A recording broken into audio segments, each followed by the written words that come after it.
नमस्कार ITR India YouTube channel रे आपण मान को स्वागत करुची मु प्रशांत अन्वेषा जहाँकि एक साप्ताहिक कार्यक्रम यह प्रत्येक गुरुवार दिन प्रसारित हेबो। अन्वेषा अंतर्गत आमे कोनोसी पुस्तक बा बही को पुनः उपस्थापन करिबु जहाँकि प्रिंट डिसेबल मानक पय उद्दिष्ट। तेबे आपण मान को अनुरोध जदि आपण माने आम चैनल टी को सब्सक्राइब करना तेबे सब्सक्राइब कर दियंतु एवं लाइक करंतु शेयर करंतु। धन्यवाद।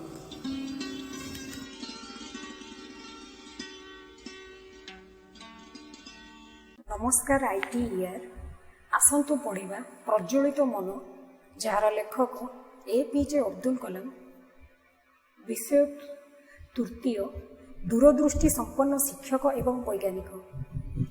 Whatever you can do or dream, you can begin it. Boldness has genius, power and magic in it. Begin it now. गेटे तुमे जहा करिबो किंबा स्वप्न देखिबो ताहा तुमे होई परिबो। आरंभ करो। सूक्ष्म बुद्धि क्षमता और जादू साहस रे भरी रहिछि। वर्तमान ठू आरंभ करो। स्वप्न को वास्तव में परिणत करने उद्यम अन्य मानकु जोग कराइबार राष्ट्रर महान जननायकों क्षमता रही। सेमानक पई राष्ट्र खूब बड़ एवं सेमानक स्वप्न रे हजार हजार व्यक्ति को सामिल करिपरिबे। पृष्ठा 43 डिसेम्बर 2002 रे अध्यापक रत्ना टी तोताद्री आयंगारंकर जन्म शतवार्षिकी उत्सव में मु जोग देइथिली। 1954 मसीह तिरुचिरापल्लीस्थ सेंट जोसेफ कॉलेज रु विज्ञान रे स्नातक लाभ कली। जड़े तरुण छात्र भाव मो प्रोफेसर टी तोताद्री आयंगार को जड़े अद्वितीय आध्यात्मिकदर्शी व्यक्तित्व कॉलेज परिसर भितर प्रतिदिन प्रातः भ्रमण करुवा व्यक्ति एवं बीएससी ऑनर्स और एमएससी छात्रों को गणित पढ़ाउथिबा शिक्षक भाव जानी। वास्तव में छात्र माने भक्ति सहकारे तांको गुरु भावे देखुथिले। से जेतबेले चाली चाली जाती तांको चतुर्पार्श्व ज्ञानालोक विछुरित हेउथिला। सही समय रे काल्कुलस श्रीनिवास मोर गणित शिक्षक थिले।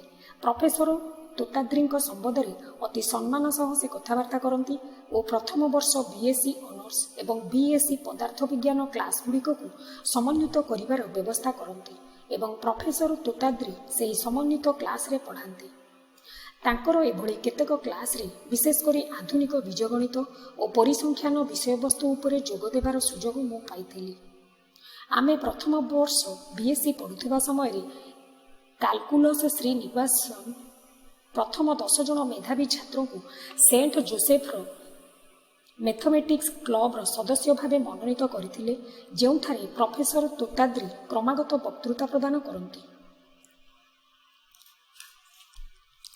पृष्ठा 44 1952 मसीहा कौन एक दिन में प्राचीन भारतीय गणितज्ञ एवं ग्रह विज्ञान विशारद मान वक्तृता प्रदान करथिले। प्राय घंटाए से वक्तृता देइथिले।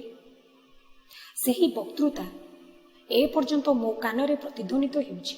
केतेक प्राचीन भारतीय गणितज्ञ संबंध में मोर चिंताधारा आपणक सह बांटिबाकु मु चाहे, जहाँ सेमानकर झलक प्रोफेसर तोताद्री भितर देखिबाकु पाइथिली।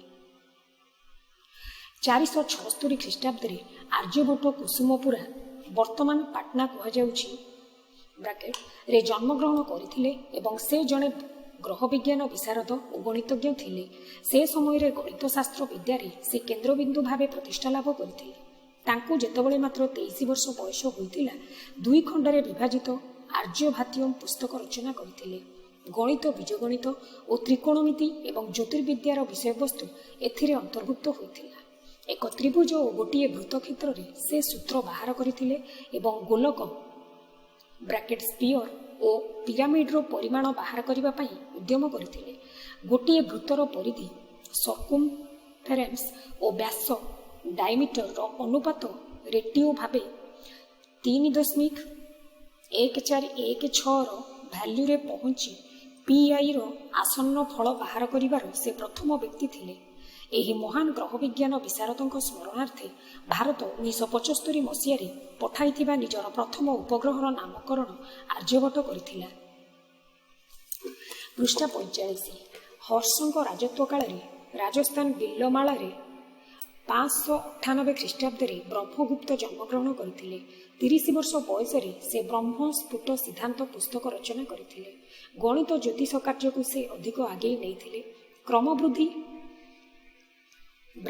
ପ୍ରୋଗ୍ରେସନ୍ସ ଓ ଜ୍ୟାମିତି ଜିଓମେଟ୍ରି ସେଥିରେ ସେ ଅନ୍ତର୍ଭୁକ୍ତ କରିଥିଲେ। ଇଣ୍ଡିଟରମିନେଟ୍ ଇକ୍ୱେସନ୍ସର ବିଭିନ୍ନ ଡିଗ୍ରିଜ୍ର ସମାଧାନ ଏବଂ କ୍ୱାଡ୍ରାଟିକ୍ ଇକ୍ୱେସନ୍ର ସମାଧାନ ଉପରେ ସେ ଅଧ୍ୟୟନ କରି ଏହି ସୂତ୍ର ଆବିଷ୍କାର କରିଥିଲେ। ତାଙ୍କ ସମୟରେ ଅନ୍ୟ ଜଣେ ଅଦ୍ୱିତୀୟ ବୁଦ୍ଧିଜୀବୀ ବ୍ୟକ୍ତି ଭାସ୍କରାଚାର୍ଯ୍ୟ ଥିଲେ।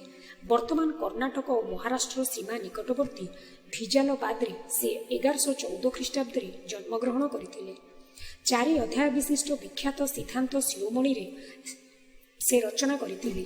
ସେ ଗଣିତ ଜ୍ୟୋତିଷ ଓ ବୀଜଗଣିତ ଉପରେ ଗବେଷଣା କରିଥିଲେ ଏବଂ ଆର୍ଯ୍ୟଭଟ୍ଟଙ୍କ ଉଦ୍ଭାବନ ଉପରେ ପର୍ଯ୍ୟବସିତ ଧାରଣାରୁ ଶୂନ୍ୟର ମୂଲ୍ୟ ବାହାର କରି ପ୍ରଥମ ଗଣିତଜ୍ଞ ହେବାର ସୌଭାଗ୍ୟ ସେ ଅର୍ଜନ କରିଥିଲେ।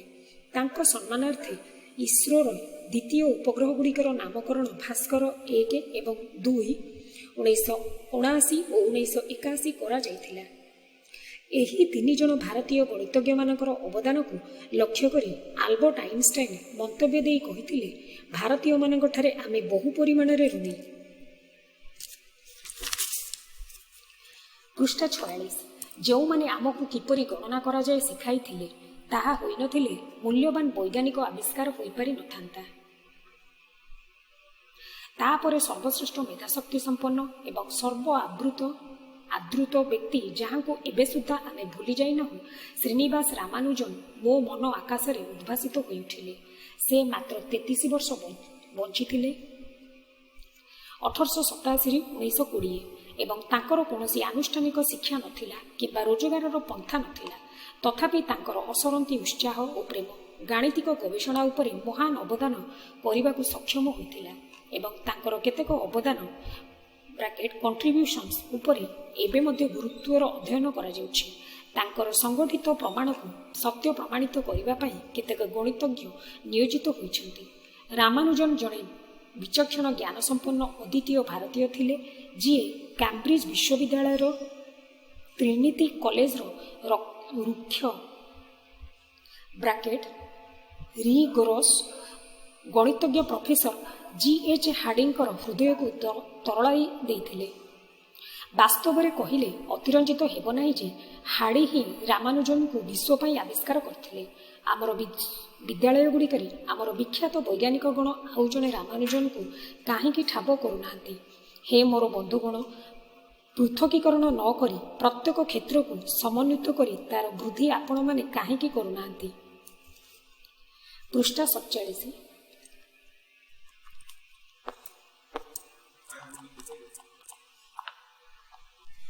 ପ୍ରତ୍ୟେକ ଅଭଗ୍ନ ରାଶି ଇଣ୍ଟିଜର ରାମାନୁଜନଙ୍କର ଏକ ବନ୍ଧୁ ରାମାନୁଜନଙ୍କ ପ୍ରତି ଏକ ଶ୍ରଦ୍ଧାଞ୍ଜଳିର ଏହି ମତ ଥିଲା ଏବଂ ଏହା ଅତିରଞ୍ଜିତ ନୁହେଁ। ପ୍ରଫେସର ହାର୍ଡି ଯେତେବେଳେ ପ୍ରତିଭାକୁ 100 ପଏଣ୍ଟ ସ୍କେଲରେ ମୂଲ୍ୟ ନିରୂପଣ କରୁଥିଲେ, ପ୍ରାୟ ଅଧିକାଂଶଙ୍କୁ 30 ପଏଣ୍ଟ ଭିତରେ ରଖୁଥିଲେ କିମ୍ବା ଅତି ବେଶୀରେ ଜଣେ ବିରଳ ବ୍ୟକ୍ତିତ୍ୱ ପାଇଁ 60 ପଏଣ୍ଟ ପର୍ଯ୍ୟନ୍ତ ଯାଉଥିଲେ। କିନ୍ତୁ ରାମାନୁଜନଙ୍କ ପାଇଁ ସେ ପୂର୍ଣ୍ଣ ସଂଖ୍ୟା 100 ବୋଲି ଦେଇଥିଲେ। ରାମାନୁଜନ କିମ୍ବା ଭାରତୀୟ ଐତିହ୍ୟ ପ୍ରତି ଏହାଠୁ ଅଧିକ ଶ୍ରଦ୍ଧାଞ୍ଜଳି କ'ଣ ହୋଇପାରେ? ମୌଳିକ ସଂଖ୍ୟା, prime number, hyper geometric series, modular functions, elliptic functions, mock theta functions, ଏପରିକି ମେଜିକ୍ ସ୍କୋୟାର୍ସରେ ଏବଂ ବୃତ୍ତ, ସ୍କୋୟାରିଂ ଦ ସର୍କଲ, ଏଲିପ୍ସେସର ଜିଓମେଟ୍ରି ଏବଂ ଏଭଳି ଅନେକ ବିଶାଳ କ୍ଷେତ୍ର ରାମାନୁଜନଙ୍କ କାର୍ଯ୍ୟରେ ଅନ୍ତର୍ଭୁକ୍ତ ଥିଲା। ମୁଁ ଆଶା କରେ ଯେ ବିଖ୍ୟାତ ଶିକ୍ଷକ ଯେଉଁମାନେ ଗଣିତ ପଢ଼ାନ୍ତି ଓ ତରୁଣ ଛାତ୍ରମାନଙ୍କୁ ପ୍ରେରଣା ଦିଅନ୍ତି, ସେମାନେ ଆଗାମୀ ଯୁଗ ପର୍ଯ୍ୟନ୍ତ ସେମାନଙ୍କର ଅତୁଳନୀୟ ଓ ମହତ ସେବା ଭାରତୀୟ ଅସାଧାରଣ ବୁଦ୍ଧିମତ୍ତାର ଉତ୍ତରୋତ୍ତର ଉନ୍ନତି ପାଇଁ ଜାରି ରଖିବେ। ପ୍ରଫେସର ଏସ୍ ଚନ୍ଦ୍ରଶେଖର ଗ୍ରହ ପଦାର୍ଥ ବିଜ୍ଞାନବିତ୍ ନିଜ କାର୍ଯ୍ୟରେ ମଧ୍ୟ ଭାରତୀୟ ଗଣିତ ପରମ୍ପରା ଜାରି ରଖିଥିଲେ। ଅବଶ୍ୟ ଗଣିତ ସମଗ୍ର ବିଶ୍ୱର ଅନ୍ୟମାନଙ୍କ ମଧ୍ୟରେ ବର୍ତ୍ତମାନ professor C.S. Seshadri, professor S.R.S. Vardhan, professor M.S. Raghunathan, professor J.V. Narlikar, professor M.S. Narasimha, professor Narendra Karmarkar ଏବଂ ପ୍ରଫେସର ଅଶୋକ ସେନଙ୍କର ଉଦ୍ୟମ ଏହି ପରମ୍ପରାକୁ ଅଧିକ ପ୍ରସ୍ଫୁଟିତ କରିବ। ପୃଷ୍ଠା 48। ସାର୍ ସିଭି ରମଣଙ୍କ ତାଙ୍କର ବୃତ୍ତିଗତ ଜୀବନ କୋଲକାତା ସ୍ଥିତ ଆକାଉଣ୍ଟାଣ୍ଟ ଜେନେରାଲ ଅଫିସରେ କାମ ଆରମ୍ଭ କରିଥିଲେ, କିନ୍ତୁ ତାଙ୍କ ଭିତରେ ଯେଉଁ ବୈଜ୍ଞାନିକ ବିରାଜମାନ କରିଥିଲେ ତାଙ୍କୁ ବିଶ୍ରାମ ଦେବା ପାଇଁ ସମୟ ଦେଲେ ନାହିଁ ଏବଂ ତାଙ୍କର କେତେକ ଉତ୍ସାହିତ ସମସ୍ୟାର ଉତ୍ତର ପ୍ରମାଣିତ କରିବା ପାଇଁ ସେ ସବୁବେଳେ ବ୍ୟସ୍ତ ରହୁଥିଲେ। ସୌଭାଗ୍ୟବଶତଃ ମହାନ ଶିକ୍ଷାବିତ୍ ଆଶୁତୋଷ ମୁଖାର୍ଜୀ ତାଙ୍କୁ ସମର୍ଥନ କରିଥିଲେ, ଯିଏ ସାର୍ ସିଭି ରମଣଙ୍କୁ ନିଜର ଗବେଷଣାରେ ଆଗେଇ ଯିବା ପାଇଁ ପ୍ରେରଣା ଦେଇଥିଲେ।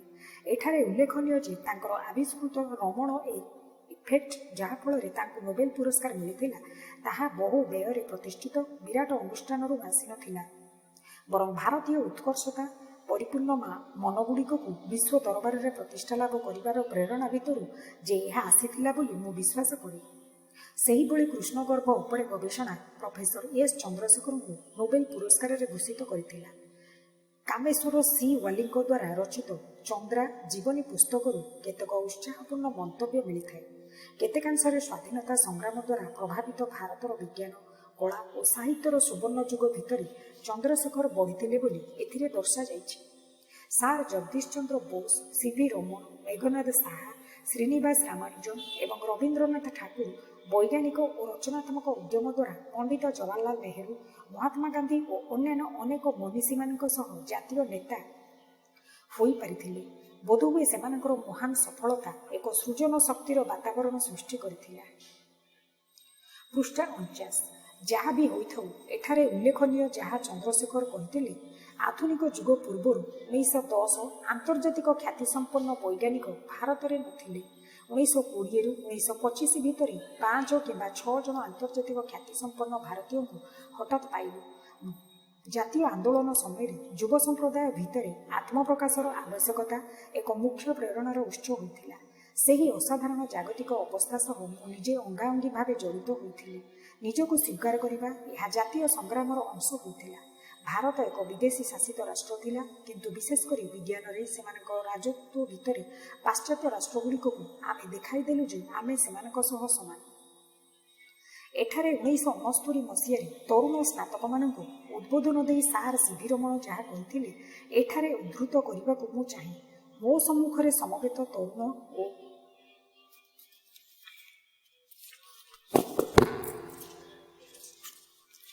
ତରୁଣୀମାନଙ୍କୁ ମୁଁ କହିବାକୁ ଚାହେଁ ଯେ ସେମାନେ ଆଶା ଓ ସାହସ ତ୍ୟାଗ କରିବା ଉଚିତ ନୁହେଁ। ପୃଷ୍ଠା 50। ତୁମ ସମ୍ମୁଖରେ ବିଦ୍ୟମାନ କାର୍ଯ୍ୟ ପ୍ରତି ସାହସିକ ଅନୁରକ୍ତି ଦ୍ୱାରା ସଫଳତା ତୁମ ନିକଟକୁ କେବଳ ଆସିପାରିବ। ବିରୋଧାକ୍ତି ଭୟ ବିନା ମୁଁ ନିଶ୍ଚିତ ଭାବେ କହିପାରେ ଯେ ଭାରତୀୟମାନଙ୍କର ମନର ଗୁଣବତ୍ତା କ୍ୱାଲିଟି ଟିଉଟୋନିକ୍, ନୋରଡ଼ିକ୍ କିମ୍ବା ଆଙ୍ଗ୍ଲୋ ସେକ୍ସନ ମନର ଗୁଣବତ୍ତା ସହ ସମାନ। ଆମର ଯାହା ଅଭାବ ରହିଛି ବୋଧହୁଏ ତାହା ସାହସ ଏବଂ ଆଗକୁ ବଢ଼ାଇ ନେବାର ପ୍ରେରଣା ଶକ୍ତି। ମୁଁ ଭାବେ ଆମେ ଭିତରେ ଏକ ନିମ୍ନ ଚେତନା ସୃଷ୍ଟି କରିଛେ। ଆଜି ଭାରତରେ ଯାହା ଆବଶ୍ୟକ ତାହା ହେଉଛି ସେହି ପରାଜୟାଭିମୁଖୀ ମନୋଭାବର ବିନାଶ। ଆମେ ବିଜୟାଭିମୁଖୀ ମନୋଭାବ ଚାହୁଁ। ସେହି ମନୋଭାବ ଏହି ସୂର୍ଯ୍ୟ ତଳେ ଅବସ୍ଥିତ ଆମର ଅଧିକାରପୂର୍ଣ୍ଣ ସ୍ଥାନକୁ ନେଇଯିବ। ସେହି ମନୋଭାବ ଆମକୁ ପରିଚିତ କରାଇଦେବ ଯେ ଏକ ଗୌରବାନ୍ୱିତ ସଭ୍ୟତାର ଦାୟାଦ ଭାବେ ଏହି ପୃଥିବୀର ମର୍ଯ୍ୟାଦାପୂର୍ଣ୍ଣ ସ୍ଥାନ ପାଇବାକୁ ଆମେ ହକଦାର। ସେହି ଅଦମ୍ୟ ଉତ୍ସାହ ଜାଗ୍ରତ ହେଲେ ଆମର ନ୍ୟାଯ୍ୟ ଅଧିକାର ପାଇବାରେ କେହି ବାଧା ସୃଷ୍ଟି କରିପାରିବେ ନାହିଁ। ପୁନଶ୍ଚ ଅନୁରୂପ ଭାବେ ଅନ୍ୟ କେତେ ଜଣ ନିଜ ନିଜ କ୍ଷେତ୍ରରେ କାର୍ଯ୍ୟ କରି ମହାନ ହୋଇପାରିଥିଲେ। କୌତୂହଳବଶତଃ ମହାନ ସଙ୍ଗୀତ ସାଧକ ତ୍ରିମୂର୍ତ୍ତି ଥିୟାଗରାଜ ସ୍ୱାମୀଗାଲ, ମୁଥୁସ୍ୱାମୀ ଦୀକ୍ଷିଦାର ଓ ଶ୍ୟାମା ଶାସ୍ତ୍ରୀଗାଲ ଦକ୍ଷିଣ ଭାରତର 50 କିଲୋମିଟର ବ୍ୟାସାର୍ଦ୍ଧ ଅଞ୍ଚଳ ଭିତରେ ସେମାନଙ୍କର ଆବିର୍ଭାବ ଘଟିଥିଲା। ଆମେ ଏଠାରେ ମନେ ରଖିବା ଉଚିତ ଯେ ସ୍ୱାଧୀନତା ସଂଗ୍ରାମ କଳା, ବିଜ୍ଞାନ, ପ୍ରଯୁକ୍ତିବିଦ୍ୟା, ଅର୍ଥନୀତି, ଇତିହାସ ଏବଂ ସାହିତ୍ୟ କ୍ଷେତ୍ରରେ ଉତ୍ତମ ନେତୃଗଣ ସୃଷ୍ଟି କରିପାରିଥିଲା, ଯେଉଁମାନେ ବିଶ୍ୱର ଉତ୍ତମ ବ୍ୟକ୍ତିମାନଙ୍କ ସହ ସମକକ୍ଷ ହୋଇଥିଲେ। ପୃଷ୍ଠା 51। ନିକଟ ଅତୀତରେ ମହାନ କଳ୍ପନାପ୍ରବଣ ବୈଜ୍ଞାନିକମାନଙ୍କର ଆବିର୍ଭାବ ଆମେ ନିଜେ ଆଖିରେ ଦେଖିଛୁ। ବିଶେଷତଃ ମୁଁ 3 ଜଣ ବୈଜ୍ଞାନିକ ଜୀବନରୁ ଉତ୍ସାହ ପାଇଛି। Doctor D S. Kothari, doctor Homi J. Bhabha ଏବଂ ଡକ୍ଟର ବିକ୍ରମ ସରାଭାଇ। ବୈଜ୍ଞାନିକ ଏବଂ ପ୍ରଯୁକ୍ତିବିଦ୍ୟା ସମ୍ବନ୍ଧୀୟ କ୍ଷେତ୍ରରେ ସେମାନଙ୍କର ନେତୃତ୍ୱ ଯାହା ରାଷ୍ଟ୍ରର ଉନ୍ନୟନ ସହ ସମ୍ପର୍କ ସ୍ଥାପନ କରିବାରେ ସାହାଯ୍ୟ କରେ, ସେମାନଙ୍କର ସେହି ଗୁଣମାନକୁ ମୁଁ ଶିଖିବାକୁ ଚାହୁଁଥିଲି। 3ଟି ମହାନ ସଂସ୍ଥାର ସେମାନେ ପ୍ରତିଷ୍ଠାତା DRDO, DAE, ISRO. Doctor D S. Kothari Delhi ବିଶ୍ୱବିଦ୍ୟାଳୟର ଜଣେ ମହାନ ବିଖ୍ୟାତ ପଦାର୍ଥ ବିଜ୍ଞାନବିଦ ଓ ଜ୍ୟୋତିର୍ପଦାର୍ଥ ବୈଜ୍ଞାନିକ ଆଷ୍ଟ୍ରୋସାଇକିଷ୍ଟ। ଗ୍ରହ ଭଳି ଶୀତଳ ଘନ ପଦାର୍ଥ ଭିତରେ ଚାପ ଦ୍ୱାରା ବସ୍ତୁ ଆୟୋନାଇଜେସନରେ ପରିଣତ ହୋଇଯାଏର ଥିଓରି ପାଇଁ ସେ ସୁପରିଚିତ। ତାଙ୍କର ଗୁରୁ ଡକ୍ଟର ମେଘନାଦ ସାହାଙ୍କର ଅତ୍ୟନ୍ତ ଗୁରୁତ୍ୱପୂର୍ଣ୍ଣ ଥର୍ମାଲ ଆୟୋନାଇଜେସନ ଥିଓରିର ଏହି ଥିଓରି ପ୍ରେରଣା ସୂଚକ କମ୍ପ୍ଲିମେଣ୍ଟାରୀ ଅଟେ। Doctor D S. କୋଠାରୀ 1948 ମସିହାରେ ଯେତେବେଳେ ପ୍ରତିରକ୍ଷା ମନ୍ତ୍ରୀଙ୍କର ବୈଜ୍ଞାନିକ ପରାମର୍ଶଦାତା ହେଲେ, ସେ ଭାରତୀୟ ପ୍ରତିରକ୍ଷା କାର୍ଯ୍ୟରେ ଏକ ବୈଜ୍ଞାନିକ ପରମ୍ପରା ସୃଷ୍ଟି କଲେ। ପୃଷ୍ଠା 52। ଇଲେକ୍ଟ୍ରୋନିକ୍ ମେଟେରିଆଲ୍ସ, ନ୍ୟୁକ୍ଲିୟର ମେଡିସିନ୍ସ ଏବଂ ବାଲିଷ୍ଟିକ୍ ବିଜ୍ଞାନରେ ଗବେଷଣା କରିବା ପାଇଁ ସେ ପ୍ରଥମେ ପ୍ରତିରକ୍ଷା ବିଜ୍ଞାନ କେନ୍ଦ୍ର ଡିଫେନ୍ସ ସାଇନ୍ସ ସେଣ୍ଟର ପ୍ରତିଷ୍ଠା କଲେ। ଭାରତରେ ପ୍ରତିରକ୍ଷା ବିଜ୍ଞାନର ନିର୍ମାତା ଭାବେ ତାଙ୍କୁ ଅଭିହିତ କରାଯାଏ। ଇଣ୍ଡିଆନ୍ ଇନଷ୍ଟିଚ୍ୟୁଟ୍ ଅଫ୍ ସାଇନ୍ସଠାରେ ତାଙ୍କ ନାମରେ ପ୍ରତିଷ୍ଠିତ ରିସର୍ଚ୍ଚ ଚେୟାର ମାଧ୍ୟମରେ ଏହି ମହାମାନବଙ୍କୁ ଆମେ ସ୍ମରଣ କରିଥାଉ। ଡକ୍ଟର ଭାବା କେମ୍ବ୍ରିଜ ବିଶ୍ୱବିଦ୍ୟାଳୟରେ ପଦାର୍ଥ ବିଜ୍ଞାନ ତତ୍ତ୍ୱ ଥିଓରିଟିକାଲ ଫିଜିକ୍ସ ଉପରେ ଗବେଷଣା କରିଥିଲେ। 1930ରୁ 1939 ଭିତରେ ହୋମି ଭାବା ବିଶ୍ୱବ୍ରହ୍ମାଣ୍ଡୀୟ ବିକିରଣ କସ୍ମିକ୍ ରେଡିଏସନ୍ ଉପରେ ଗବେଷଣା କରିଥିଲେ। 1939ରେ ବାଙ୍ଗାଲୋର ସ୍ଥିତ IIScରେ ସାର୍ ସିଭି ରମଣଙ୍କ ସହ ଯୋଗ ଦେଲେ। ପରବର୍ତ୍ତୀ କାଳରେ ଆଣବିକ ଓ ଗାଣିତିକ ବିଜ୍ଞାନ ଉପରେ ପର୍ଯ୍ୟବେସିତ Tata institute of fundamental research ପ୍ରତିଷ୍ଠା କଲେ। 1948ରେ ଅଟୋମିକ୍ ଏନର୍ଜି କମିଶନ ପ୍ରତିଷ୍ଠା କଲେ। ଆଣବିକ ଶକ୍ତି ଉତ୍ପାଦନ କିମ୍ବା ଆଣବିକ ବିଜ୍ଞାନ ଏବଂ ପ୍ରଯୁକ୍ତିବିଦ୍ୟା କ୍ଷେତ୍ରରେ ଅନେକ କେନ୍ଦ୍ରର ପ୍ରତିଷ୍ଠା ତାଙ୍କର ଦୂରଦୃଷ୍ଟି ଯୋଗୁଁ ହୋଇପାରିଥିଲା। ଆଣବିକ ବିଜ୍ଞାନକୁ ମୁଖ୍ୟ ଅଂଶ ଭାବେ ଦୃଷ୍ଟିରେ ରଖି ଅଧିକ ଟେକ୍ନୋଲୋଜିକାଲ କେନ୍ଦ୍ର ଏହି ସଂସ୍ଥାଗୁଡ଼ିକୁ ସୃଷ୍ଟି କରିଥିଲେ। ପୃଷ୍ଠା 53। ଡକ୍ଟର ସରାଭାଇ ସେହି 3 ଜଣ ମଧ୍ୟରୁ ସବା ସାନ ଯିଏ ସାର୍ ସିଭି ରମଣଙ୍କ ସହ ଗବେଷଣାତ୍ମକ ବିଶ୍ୱବ୍ରହ୍ମାଣ୍ଡୀୟ କିରଣ ଏକ୍ସପେରିମେଣ୍ଟାଲ କସ୍ମିକ୍ ରେ ଉପରେ କାର୍ଯ୍ୟ କରିଥିଲେ। ମହାକାଶ ଗବେଷଣାକୁ କେନ୍ଦ୍ରବିନ୍ଦୁ ଭାବେ ରଖି ଅହମ୍ମଦାବାଦଠାରେ ଫିଜିକାଲ ରିସର୍ଚ୍ଚ ଲ୍ୟାବୋରେଟୋରୀ ପ୍ରତିଷ୍ଠା କରିଥିଲେ। 1963 ମସିହାରେ ଥୁମ୍ବା ନୈରକ୍ଷିକ ରକେଟ୍ ଉତ୍କ୍ଷେପଣ କେନ୍ଦ୍ର Thumba ଇକ୍ୱାଟୋରିଆଲ rocket launching station TERLS ବାୟୁମଣ୍ଡଳ ଗବେଷଣା ପାଇଁ ସାଉଣ୍ଡିଂ ରକେଟ୍ ଉତ୍କ୍ଷେପଣ ଆରମ୍ଭ କରିଥିଲେ। ଡକ୍ଟର ସରାଭାଇ ମହାକାଶ ବିଜ୍ଞାନ ଏବଂ ପ୍ରଯୁକ୍ତିବିଦ୍ୟା କେନ୍ଦ୍ର SSTC ସ୍ଥାପନ କରିଥିଲେ ଏବଂ ଏହାର ସେ ନିର୍ଦ୍ଦେଶକ ଥିଲେ। ତାଙ୍କର ଦୂରଦୃଷ୍ଟି ଇସ୍ରୋ ସହ ଏହାର ଆନୁଷଙ୍ଗିକ କେନ୍ଦ୍ରଗୁଡ଼ିକ ଯାହା ଉତ୍କ୍ଷେପଣ ଯାନ, ଉପଗ୍ରହର ବିକାଶ, ମିଶନ ପରିଚାଳନା ଓ ପ୍ରୟୋଗ ପାଇଁ ଉଦ୍ଦିଷ୍ଟ ସ୍ଥାପନ କରିବାକୁ ପଥ ଦେଖାଇଥିଲା। ଏହି 3 ଜଣ ଭାରତୀୟ ବୈଜ୍ଞାନିକ ଯେହେତୁ ସମସ୍ତେ ପଦାର୍ଥ ବିଜ୍ଞାନବିତ ଥିଲେ, ସେମାନେ ପଦାର୍ଥ ବିଜ୍ଞାନ ଗବେଷଣା ଅନୁଷ୍ଠାନଗୁଡ଼ିକ ଆରମ୍ଭ କରିଥିଲେ। ଏହି ଅନୁଷ୍ଠାନଗୁଡ଼ିକ ଶେଷରେ ପ୍ରତିରକ୍ଷା ଟେକ୍ନୋଲୋଜି, ଆଣବିକ ଟେକ୍ନୋଲୋଜି ଏବଂ ମହାକାଶ ଟେକ୍ନୋଲୋଜିରେ ପ୍ରସ୍ଫୁଟିତ ହୋଇଛି, ଯେଉଁଠାରେ ସମଗ୍ର ଦେଶର ବିଭିନ୍ନ କେନ୍ଦ୍ରରେ 20,000 ବୈଜ୍ଞାନିକ କାର୍ଯ୍ୟ କରୁଛନ୍ତି। ଗୋଟିଏ ଜିନିଷ ଯାହା ମୁଁ ଉଲ୍ଲେଖ କରିଛି ତାହା ହେଉଛି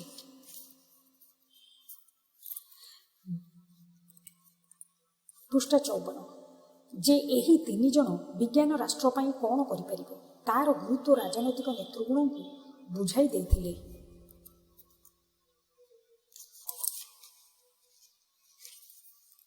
ଏହା ବୁଝିବା ଆବଶ୍ୟକ ଯେ ଟେକ୍ନୋଲୋଜି ଯାହା ଅବିଳମ୍ବେ ଲୋକମାନଙ୍କୁ ସୁବିଧା ସୁଯୋଗ ଦେଇପାରିବ, ସେଗୁଡ଼ିକକୁ ରାଜନୈତିକ ଦଳ ନିର୍ବିଶେଷରେ ପଦ୍ଧତି ସିଷ୍ଟମ୍ସ ମାଧ୍ୟମରେ କାର୍ଯ୍ୟକାରୀ କରିବା ଉଚିତ।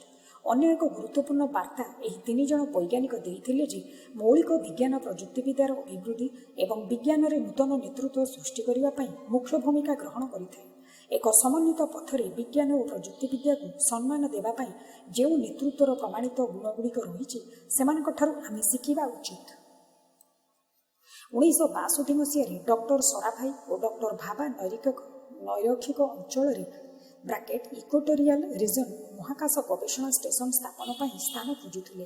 କେରଳର ଥୁମ୍ବା ସ୍ଥାନଟି ସବୁଠୁ ଉପଯୁକ୍ତ ସ୍ଥାନ ଭାବେ ଚିହ୍ନଟ କରାଗଲା, କାରଣ ଏହା ନୈରକ୍ଷିକ ଅଞ୍ଚଳ ନିକଟରେ ରହିଥିଲା ଏବଂ ଆୟୋନୋସ୍ଫେରିକ୍ ଗବେଷଣା ପାଇଁ ଏହା ଖୁବ୍ ଅନୁକୂଳ ହୋଇଥିଲା।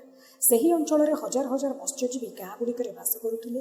ସେହି ସ୍ଥାନରେ ଏକ ସୁନ୍ଦର ଗିର୍ଜା, ସେଣ୍ଟ ମେରି ମେଗ୍ଡାଲେନ୍ ଚର୍ଚ୍ଚ ଓ ବିଶପଙ୍କର ଗୃହ ରହିଥିଲା।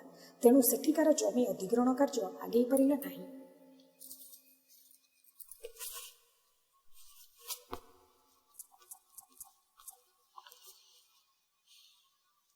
ପୃଷ୍ଠା 55।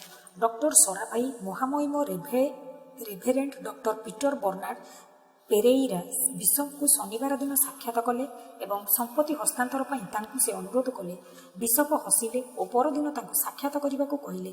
ରବିବାର ପ୍ରଭାତ ସେବା ଦିବସରେ ସମବେତ ଜନତାଙ୍କୁ କହିଲେ, ମୋର ପିଲାମାନେ, ମୋ ସହିତ ଜଣେ ବିଖ୍ୟାତ ବୈଜ୍ଞାନିକ ଅଛନ୍ତି ଯିଏ ଆମର ଗିର୍ଜା ଓ ମୋର ବାସଗୃହକୁ ମହାକାଶ ବିଜ୍ଞାନ ଏବଂ ଗବେଷଣା ପାଇଁ ବ୍ୟବହାର କରିବାକୁ ଚାହୁଁଛନ୍ତି। ବିଜ୍ଞାନ ସତ୍ୟର ଅନ୍ୱେଷଣ କରେ ଏବଂ ମାନବ ଜୀବନକୁ ସମୃଦ୍ଧିଶାଳୀ କରାଏ।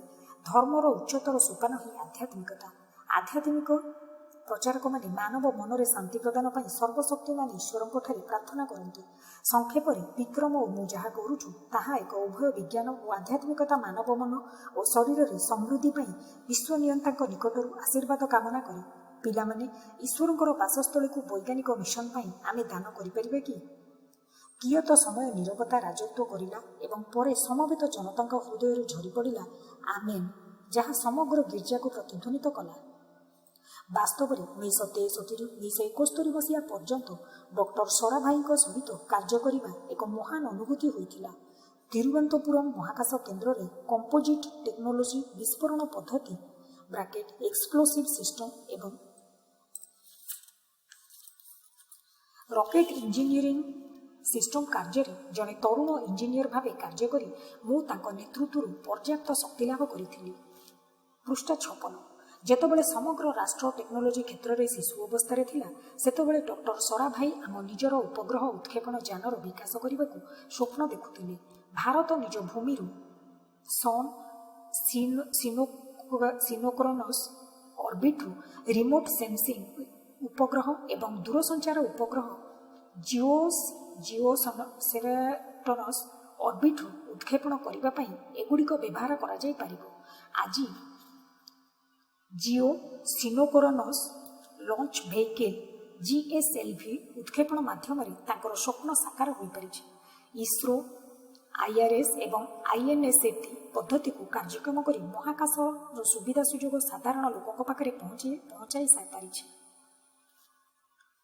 ମହାକାଶ କାର୍ଯ୍ୟକ୍ରମ ପାଇଁ ଡକ୍ଟର ସରାଭାଇଙ୍କର ଦୂରଦୃଷ୍ଟି ସମ୍ପର୍କରେ ମୋର ଅନୁଭୂତି ଏଠାରେ ଉଲ୍ଲେଖ କରିବାକୁ ମୁଁ ଚାହେଁ। ଏହି ଘଟଣା ସମ୍ବନ୍ଧରେ ସଂକ୍ଷେପରେ ମୁଁ ଅଗ୍ନିର ଡେଣା ପୁସ୍ତକରେ ଲେଖିଛି। ଭାରତର ପ୍ରଥମ ଉପଗ୍ରହ ଉତ୍କ୍ଷେପଣ ଯାନ SLV-3ର ଡିଜାଇନ ପ୍ରକଳ୍ପ ବିକ୍ରମ ସରାଭାଇ ମହାକାଶ କେନ୍ଦ୍ର VSSCରେ ହାତକୁ ନିଆଯାଇଥିଲା।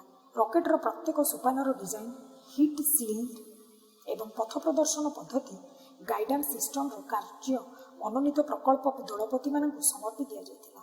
SLV-3ର ଚତୁର୍ଥ ସୋପାନର ଡିଜାଇନ ପ୍ରକଳ୍ପ କାର୍ଯ୍ୟ ମୋତେ ନ୍ୟସ୍ତ କରାଯାଇଥିଲା। ପୃଷ୍ଠା 57। ଯାହା ରକେଟର ଉଚ୍ଚତର ସୋପାନର କାର୍ଯ୍ୟ ଥିଲା ଏବଂ ରୋହିଣୀ ରକେଟକୁ ତାର କକ୍ଷପଥରେ ସ୍ଥାପନ କରିବା ପାଇଁ ସର୍ବଶେଷ ବଳ ପ୍ରଦାନ କରିପାରିବ। ଉନ୍ନତ କମ୍ପୋଜିଟ୍ ସାମଗ୍ରୀ ଆଡଭାନ୍ସଡ୍ କମ୍ପୋଜିଟ୍ ମ୍ୟାଟେରିଆଲ୍ସ ଚତୁର୍ଥ ସୋପାନ ବ୍ୟବହାର କରେ, ଯାହା ସର୍ବନିମ୍ନ ଓଜନ ସହ ଉଚ୍ଚ ଶକ୍ତି ପ୍ରଦାନ କରିଥାଏ। ଉଚ୍ଚ ଶକ୍ତି କଠିନ ପରିଚାଳନାକ୍ଷମ ହାଇ ଏନର୍ଜି ସଲିଡ୍ ପ୍ରୋପେଲାଣ୍ଟ ସର୍ବୋଚ୍ଚ ବୋଝ ଏହା ବହନ କରିପାରେ। ଆମେ ଯେତେବେଳେ 1970ରେ ଏହି ଉଚ୍ଚତର ସୋପାନର ଡିଜାଇନର ବିକାଶ କରୁଥିଲୁ, ମୁଁ ସେତେବେଳେ ଅହମ୍ମଦାବାଦରୁ ଡକ୍ଟର ସରାଭାଇଙ୍କଠାରୁ ଫୋନ୍ ପାଇଲି। ସେ ମୋତେ କହିଲେ ଯେ ଫ୍ରାନ୍ସ ମହାକାଶ ଏଜେନ୍ସି CNESର ଅଧ୍ୟକ୍ଷ ପ୍ରଫେସର ହୁବର୍ଟ କୁରିଆନଙ୍କ ସହିତ ସେ ତିରୁବନନ୍ତପୁରମ୍ ପରିଦର୍ଶନ କରିବେ। ପ୍ରଫେସର କୁରିଆନଙ୍କର ଦଳ ସମ୍ମୁଖରେ ଚତୁର୍ଥ ସୋପାନ ସମ୍ବନ୍ଧରେ ଉପସ୍ଥାପନ କରିବା ପାଇଁ ମୋତେ କୁହାଗଲା। ଉପସ୍ଥାପନ ସରିଗଲା ପରେ ଆମେ ଜାଣିଲୁ ଯେ ଫ୍ରାନ୍ସ ନିର୍ମିତ ଡାୟାମଣ୍ଡ P-4 ଉତ୍କ୍ଷେପଣ ଯାନର ଉଚ୍ଚତର ସୋପାନ ପାଇଁ SLV-3ର ଚତୁର୍ଥ ସୋପାନକୁ ବିବେଚନା କରାଯିବ। CNES ଗୋଟିଏ ଅପୋଜି ରକେଟ୍ ମୋଟର ଆବଶ୍ୟକ କରୁଥିଲେ, ଯାହା ଆମେ ଡିଜାଇନ କରିଥିବା ସୋପାନର ପ୍ରୋପେଲାଣ୍ଟ ଓଜନ ଓ ଆକାରର ପ୍ରାୟ 2 ଗୁଣ ହେବ।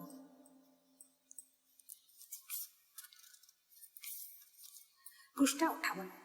ଏହି ମିଟିଂରେ ନିଷ୍ପତ୍ତି ନିଆଗଲା ଯେ ଉଭୟ ଡାୟାମଣ୍ଡ P-4 ଏବଂ SLV-3କୁ ସୁହାଇଲା ଭଳି ଓ ତାହା ସହିତ ସମାନ କରିବା ପାଇଁ ଆମର ଚତୁର୍ଥ ସୋପାନକୁ ପୁନର୍ଗଠନ କରିବାକୁ ପଡ଼ିବ।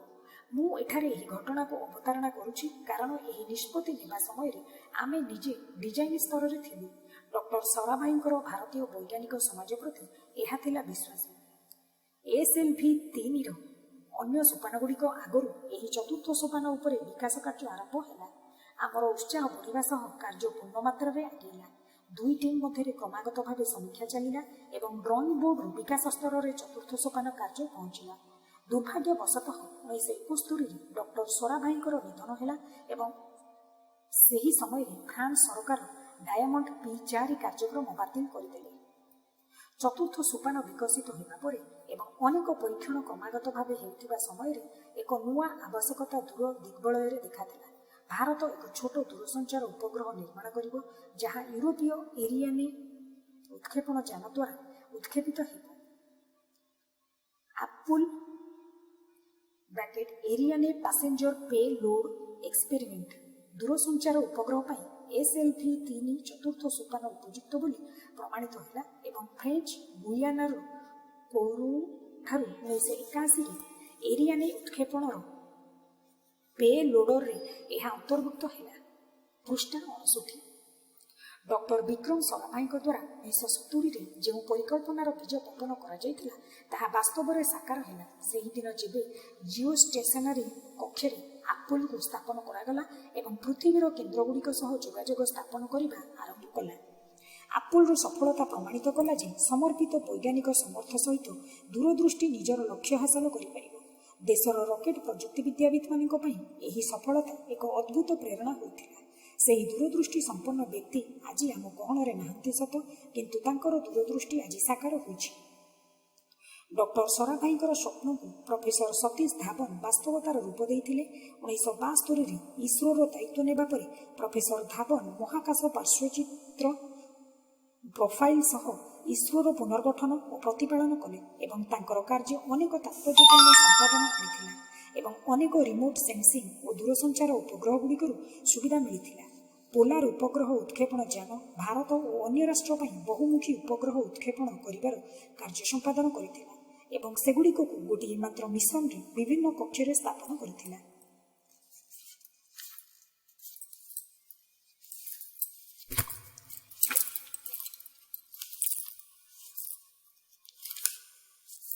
ପୃଷ୍ଠା 60।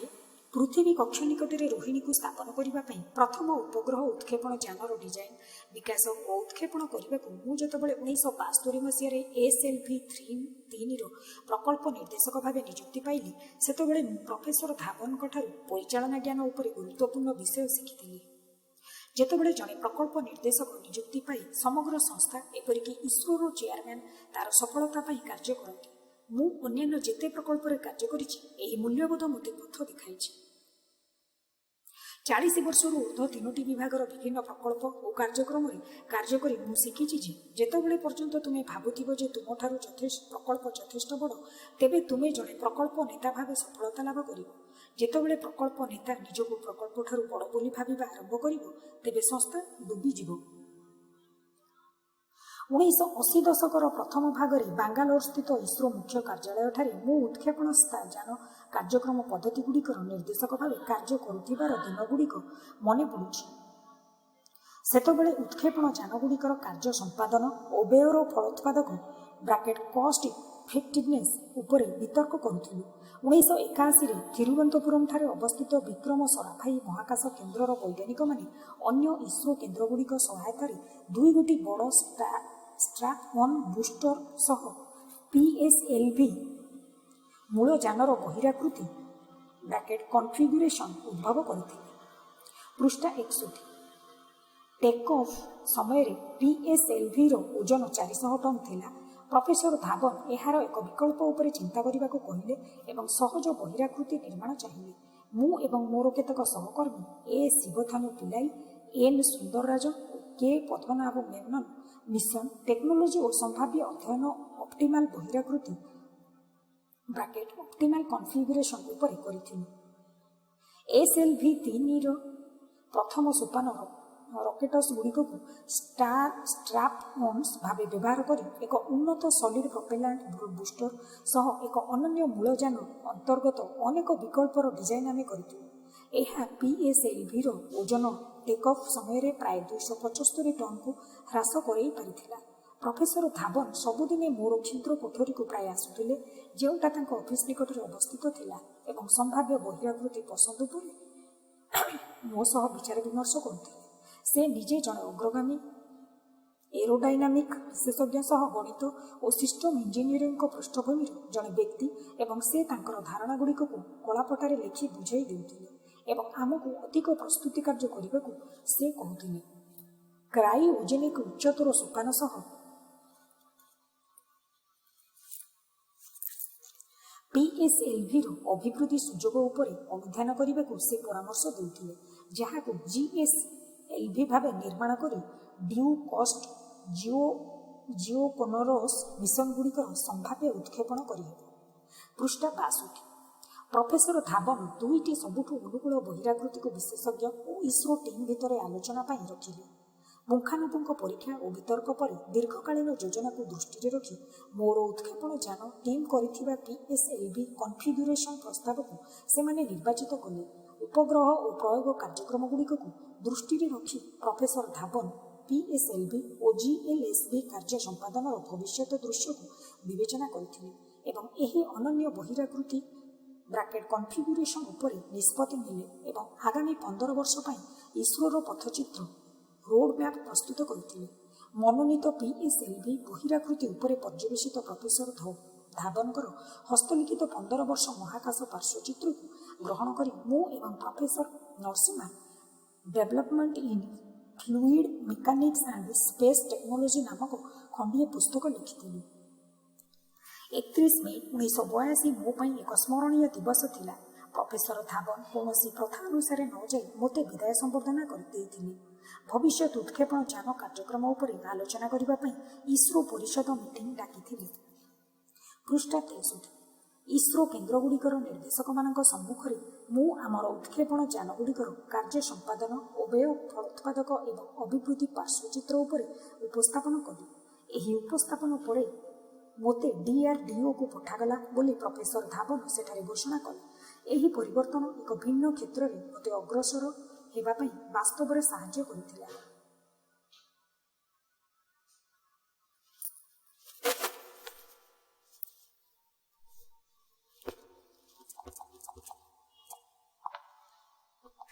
PSLV ପୂର୍ଣ୍ଣ କାର୍ଯ୍ୟକ୍ଷମ ଓ GSLVର କାର୍ଯ୍ୟକ୍ରମ ହେବାକୁ ଥିବା ସମୟରେ ଉତ୍କ୍ଷେପଣ ଯାନ ପ୍ରଯୁକ୍ତିବିଦ୍ୟାରେ ଆମେ ଆଜି ଆତ୍ମନିର୍ଭରଶୀଳ ଅଟୁ। 1980 ଦଶକରେ ପ୍ରଫେସର ଧାବନ ଦେଇଥିବା ନିର୍ଦ୍ଦେଶନାମା ନିକଟରେ ଆମେ ବର୍ତ୍ତମାନ ଉପନୀତ। ନିଜର ସୁଦୃଢ଼ ମୂଳଦୁଆ ଏବଂ ଡକ୍ଟର ଧାବନଙ୍କର ମହାକାଶ ପାଇଁ ପରିକଳ୍ପିତ ପାର୍ଶ୍ୱଚିତ୍ର ଯୋଗୁଁ ଇସ୍ରୋ ଏକ ସଫଳ ସଂସ୍ଥା ଭାବେ ସ୍ୱୀକୃତି ପାଇଛି। କେମିତି ଠିକ୍ ଭାବେ ତାଙ୍କର ଉତ୍ତରାଧିକାରୀମାନେ କାର୍ଯ୍ୟକ୍ରମକୁ ଆଗେଇ ନେଇପାରିଛନ୍ତି ତାହା ଦେଖିଲେ ଜଣାପଡ଼େ ଯେ ତାଙ୍କର ନେତୃତ୍ୱ କେଡ଼େ ଶକ୍ତିଶାଳୀ ଥିଲା। ଇସ୍ରୋରେ ପ୍ରଫେସର UR ରାଓ ଏବଂ ଡକ୍ଟର K କସ୍ତୁରୀ ରଙ୍ଗମ୍ ଅଧିକ ସଫଳତା ଓ ଗୌରବ ସଂସ୍ଥାକୁ ଆଣିପାରିଛନ୍ତି। ତାଙ୍କର ଅବସର ଗ୍ରହଣ ପରେ ମହାକାଶ କମିଶନରେ ଜଣେ ସଦସ୍ୟ ଭାବେ ପ୍ରଫେସର ଧାବନ ନିଜେ ଗଢ଼ିଥିବା ସଂସ୍ଥାକୁ ଅବିରାମ ଗତିରେ ସାହାଯ୍ୟ କରିଛନ୍ତି। ଅସାଧାରଣ ଭାବେ ଯେଉଁ ମହାକାଶ ମିଶନଗୁଡ଼ିକର ସ୍ୱପ୍ନ ସେ ଦେଖିଥିଲେ, ନିଜ ଜୀବନ କାଳରେ ସେଗୁଡ଼ିକର ବାସ୍ତବ ରୂପ ସେ ଦେଖିଛନ୍ତି। ପୃଷ୍ଠା 64। ଯେଉଁ ବ୍ୟକ୍ତିମାନଙ୍କୁ ସେ ଶିକ୍ଷା ଦେଇଥିଲେ ସେମାନେ ବଳିଷ୍ଠ ଟେକ୍ନୋଲୋଜି ଲିଡର ଭାବେ ଆବିର୍ଭାବ ହୋଇ ଦେଶରେ ଅଶେଷ ଅବଦାନ କରିପାରିଛନ୍ତି, ତାହା ନିଜ ଜୀବନ କାଳରେ ଦେଖି ସେ ସନ୍ତୋଷ ଲାଭ କରିଛନ୍ତି। ସତେ କେଡ଼େ ମହାନ ବ୍ୟକ୍ତିତ୍ୱର ଅଧିକାରୀ ସେ ଥିଲେ। DRDOର ଜଏନ୍ କଲା ପରେ ମୁଁ ସେଠାରେ କ୍ଷେପଣାସ୍ତ୍ର ବିକାଶ କାର୍ଯ୍ୟକ୍ରମ ଆରମ୍ଭ କଲି। ସମନ୍ୱିତ ବହୁମୁଖୀ କ୍ଷେପଣାସ୍ତ୍ର ବିକାଶ କାର୍ଯ୍ୟକ୍ରମ integrated guided missiles development programme IGMDP ଅବଧି କାଳରେ ନିୟୋଜନ ସମୟରେ ଷ୍ଟେଟ୍ ଅଫ୍ ଦ ଆର୍ଟ ସମ୍ପାଦନା ସହିତ କ୍ଷେପଣାସ୍ତ୍ର ଡିଜାଇନ୍ ଉପରେ ଗୁରୁତ୍ୱ ଦିଆଗଲା। ଭୂଇଁରୁ ଭୂଇଁ କ୍ଷେପଣାସ୍ତ୍ର ପୃଥିବୀରୁ ତାର ଶ୍ରେଣୀରେ ଅତି ଉତ୍ତମ କ୍ଷେପଣାସ୍ତ୍ର ଭାବେ ବିବେଚିତ ହେଲା ଏବଂ ଏହାର ଉଚ୍ଚ ସଠିକତା, ବିଶ୍ୱସନୀୟ ସମ୍ପାଦନା ଏବଂ ନିର୍ଦ୍ଧାରିତ ପଥର କୌଶଳ ପରିଚାଳନା ଯୋଗୁଁ ମାନୁଏଭରେବଲ୍ ଟ୍ରାଜେକ୍ଟୋରିଜ୍ ବ୍ୟବହାରକାରୀ ଖୁସି ହେଲେ। SLV-3ର ପ୍ରଥମ ସୋପାନ ଏକ ବହୁ ଦୂରଗାମୀ ପ୍ରତିରୋଧକାରୀ ଅଗ୍ନିର ବହିରାକୃତି ଗଠନ କରିବା ପାଇଁ ନିପୁଣତା ଆଣିଦେଲା। 1981 ମସିହାରେ ମୋର ଦଳ ଦ୍ୱାରା କଳ୍ପିତ REX ରି-ଏଣ୍ଟ୍ରି ଏକ୍ସପେରିମେଣ୍ଟ ଭିତରୁ ଏହା ପ୍ରସ୍ଫୁଟିତ ହୋଇଥିଲା। ଉଭୟ ପୃଥିବୀ ଓ ଅଗ୍ନି ଉତ୍ପାଦନ ଓ ନିୟୋଜନ ଇଣ୍ଡକ୍ସନ ସ୍ତରରେ ରହିଛି। ଭୂମିରୁ ଆକାଶଭେଦୀ କ୍ଷେପଣାସ୍ତ୍ର ତ୍ରିଶୂଳ ଏବଂ ଆକାଶର ବିକାଶ ଶେଷ ହୋଇଗଲେ ସେଗୁଡ଼ିକର ସମସାମୟିକ କ୍ଷେପଣାସ୍ତ୍ର ହେବେ ଟ୍ୟାଙ୍କ, ବିଧ୍ୱଂସୀ ନାଗର ତୃତୀୟ ପିଢ଼ି ଉତ୍ପାଦନ ଏତାଦୃଶ କ୍ଷେପଣାସ୍ତ୍ର କ୍ଷେତ୍ରରେ ଏକ ସର୍ବୋତ୍ତମ କ୍ଷେପଣାସ୍ତ୍ର ଭାବେ ପ୍ରଭାବ ବିସ୍ତାର କରିବ। ପୃଷ୍ଠା 65। ଏରୋସ୍ପେସ୍ କିମ୍ବା କ୍ଷେପଣାସ୍ତ୍ର ବିକାଶ କାର୍ଯ୍ୟକ୍ରମରେ କାର୍ଯ୍ୟର ଟେକ୍ନିକାଲ ଜଟିଳତା ଯୋଗୁଁ ବିଳମ୍ବ ହୋଇପାରେ, କିନ୍ତୁ ଏହା ଆମକୁ ନିବୃତ୍ତ କରିବ ନାହିଁ। ବିଦେଶୀ ବିକ୍ରେତା ଏବଂ ଭାରତବର୍ଷରେ ରହିଥିବା ସେମାନଙ୍କର ସହଯୋଗୀମାନଙ୍କର ପ୍ରଚାର ଭାରତର ସଂଗ୍ରହଣୀୟ ନିଷ୍ପତ୍ତିକୁ ପ୍ରଭାବିତ କରିବା ଉଚିତ ନୁହେଁ। ସଂସ୍ଥାମାନଙ୍କ ସହ ମୋର କାରବାରରୁ ପାଇଥିବା ଅନୁଭୂତି ଅନୁସାରେ ଏହି କ୍ଷେତ୍ରରେ ସର୍ବୋତ୍ତମ ଟେକ୍ନୋଲୋଜି ବିକାଶ କରିବାର ପର୍ଯ୍ୟାପ୍ତ କ୍ଷମତା ଆମ ଦେଶରେ ରହିଛି। ଅତି ଦକ୍ଷତା ସହ ଭାରତ MTCRକୁ ପ୍ରତିହତ କରିପାରିବ, ଯଦ୍ୱାରା ଯେଉଁମାନେ ଚାହୁଁଥିଲେ ଯେ ଆମେ କରିପାରିବୁ ନାହିଁ ସେମାନଙ୍କୁ ଆମେ ଦେଖାଇଦେବୁ ଯେ ଆମେ କରିପାରିବୁ।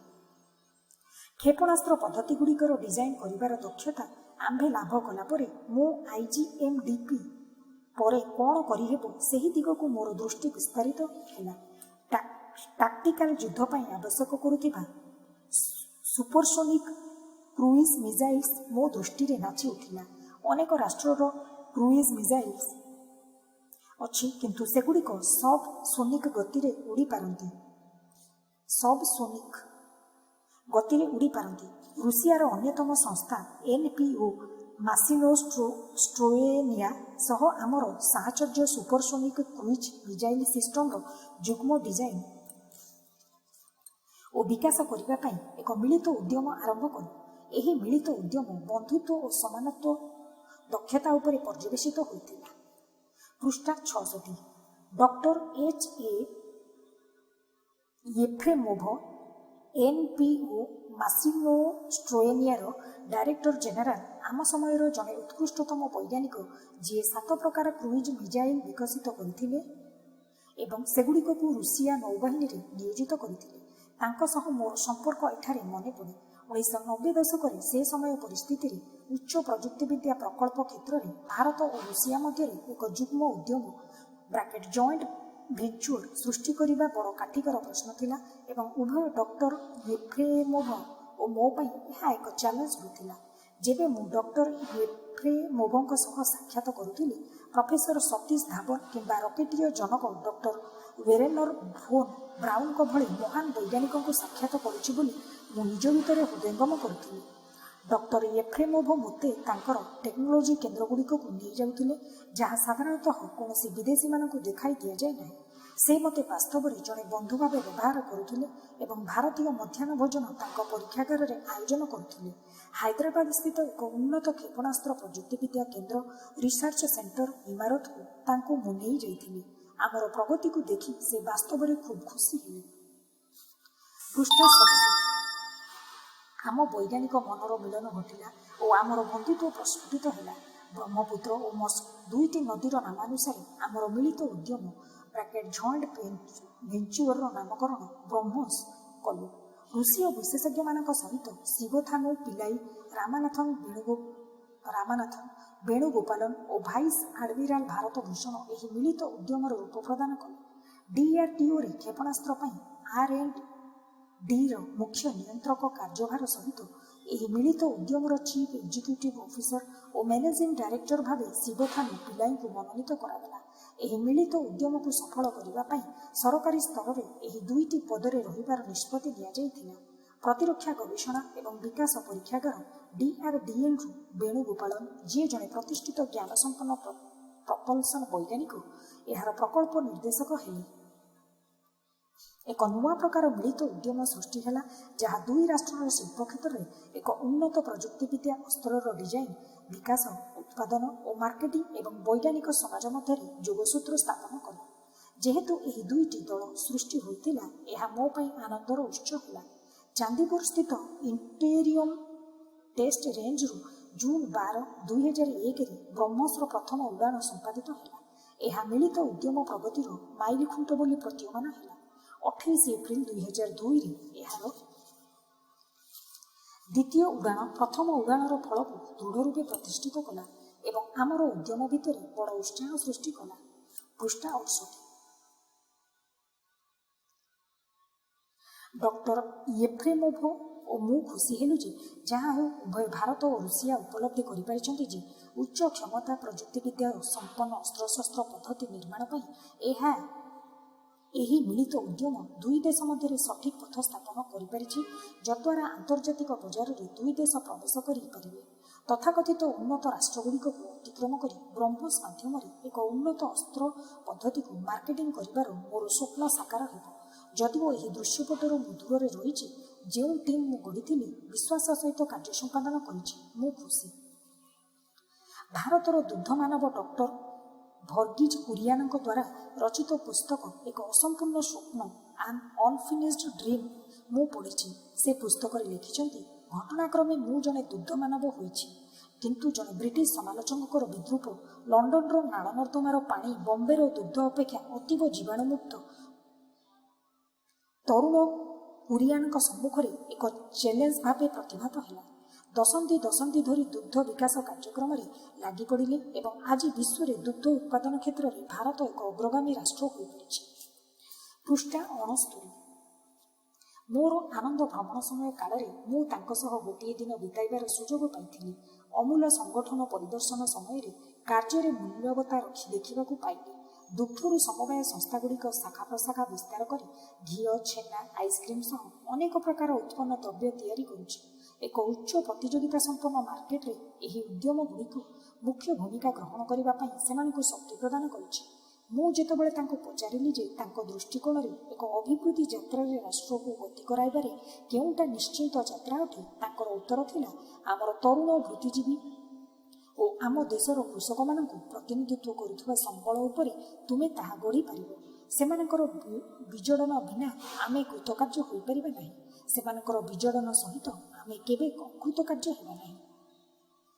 ବୈଜ୍ଞାନିକମାନଙ୍କ ସମ୍ବନ୍ଧରେ ଯେବେ ଆଲୋଚନା ହୁଏ, ହାଇଦ୍ରାବାଦସ୍ଥିତ ଇଣ୍ଡୋ ଆମେରିକାନ କ୍ୟାନ୍ସର ଇନଷ୍ଟିଚ୍ୟୁଟ୍ର ମେଡିକାଲ ବିଶେଷଜ୍ଞ ପ୍ରଫେସର କାକ୍ରୋଲା ସୁବାରାଓଙ୍କୁ ସ୍ମରଣ କରେ।